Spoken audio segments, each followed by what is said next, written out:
राज्यभरातील अंगणवाडी कर्मचाऱ्यांनी आपल्या विविध मागण्यांसाठी गेल्या 24 दिवसांपासून कामबंद आंदोलन सुरू केलंय। परंतु शासनानं या कर्मचाऱ्यांच्या मागण्यांकडे अद्याप लक्ष दिलेलं नसल्यानं महाराष्ट्र राज्य बालवाडी अंगणवाडी कर्मचारी युनियननं कॉम्रेड सतीशचंद्र कांबळे यांच्या नेतृत्वाखाली आज जिल्हाधिकारी कार्यालयावर मोर्चा काढला। आमदारांना पेन्शन, मंत्र्यांना पेन्शन, आम्हाला का नाही अशा घोषणा देत हा मोर्चा जिल्हाधिकारी कार्यालयावर धडकला।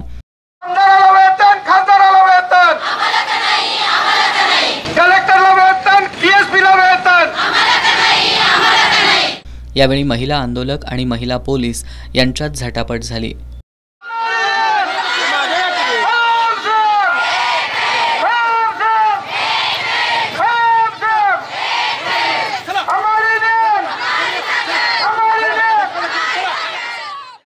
यावेळी महिला आंदोलकांना पोलिसांनी ताब्यात घेतलं। काही तासानंतर या आंदोलकांना सोडण्यात आलं।